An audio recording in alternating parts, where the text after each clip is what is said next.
Well, there was a time in Oklahoma when becoming a police officer meant about 3 weeks of training, learning how to fill out reports and to shoot a gun.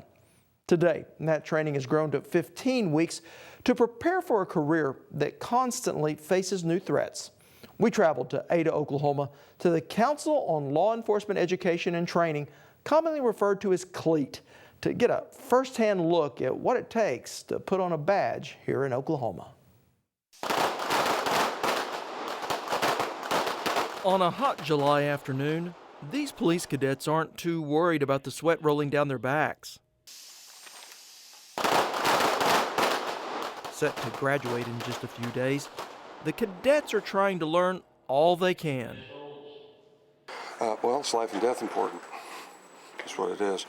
O'Neill is the range master at the CLEET shooting range, one of many instructors that try to impart years of experience to new recruits. Today, it's how best to use their weapon.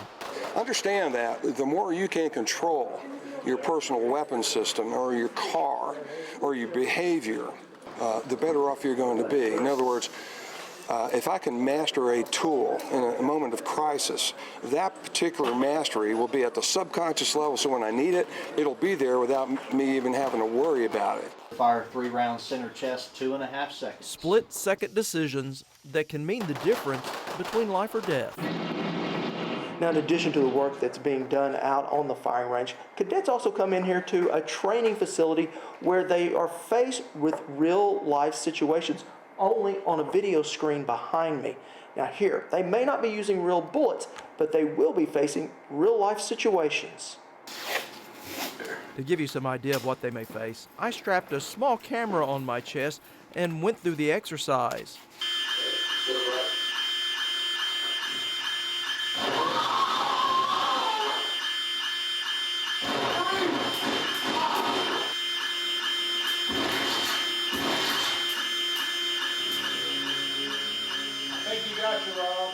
I think I've been got. You're right. Yeah.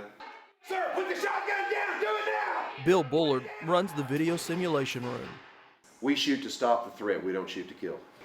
We're not a judge, jury, and executioner. We shoot to stop. Learning when to use lethal force and when not to is vital for an officer that never knows what's around the next corner. Man, back away. Step away. Step away. As part of the training the officers do up there is to continue fighting if they get shot. You know, we've got actually a drill that they use. So if they're shot in the arm and their arm's disabled, we teach them how to shoot with the other hand. Preparation that starts in the classroom. This is how we're going to collect a latent print. Cadets learn a variety of skills, some simple, some complex, but all necessary. No matter how well you do your job, you have to be able to articulate why you did what you did and when you did what you did, and the only way they can do that is through a police report. Shannon Butler is the coordinator of the academy and says they certify up to 400 peace officers each year, many from smaller rural departments. They come in, they pour their heart and soul into it. They will take out of it exactly what they put into it. Hands-on experience. A little bit of a palm print too. You did a good one there. Both in and outside the classroom. And so we get them out of the classroom and move them out here so that they hands-on get to see what it's like to work a real crime scene. And that's when their brains really start working and questions come up and they really start understanding the little details, the little things are what makes or breaks a case. And keeps them safe. On the driving range, cadets learn the art of the pursuit. Careful balance between catching the bad guy and not endangering others. Well, the main thing we try to teach police officers is it's not about speed, it's about control and about being able to control your emotions, being able to control the vehicle, and it's not about speed, it's not about fast. And we teach them to control themselves, so that way they can make good decisions, because if they're in the fight or flight syndrome, whenever the lights and siren go on, you get all excited and your adrenaline dump and your heart rate accelerates and your blood pressure goes up and your respiration goes up. You have to learn how to control those things and make good decisions about whether to terminate a pursuit or whether to continue a pursuit. Walt Birdsong is CLEET's Distance Education Coordinator. It's one thing to be a peace officer and be out here and be rough and tough and tumble and all of those things that you have to be.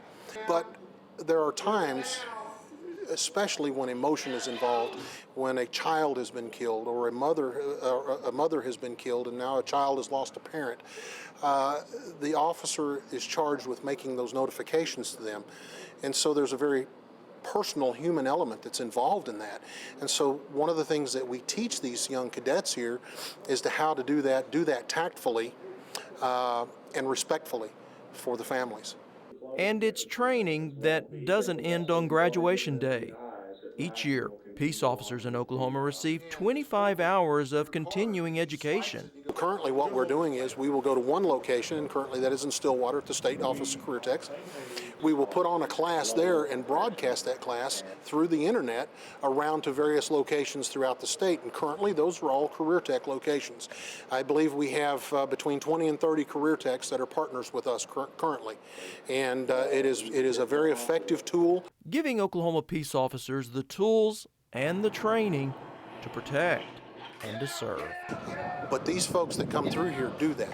They genuinely go back, they make a difference in other people's lives. The thing that we do for them is we take those experiences that we've had, the knowledge that we have, and we impart that upon them so that when they go back and make those experiences, those milestones, if you will, in people's lives, that they're positive.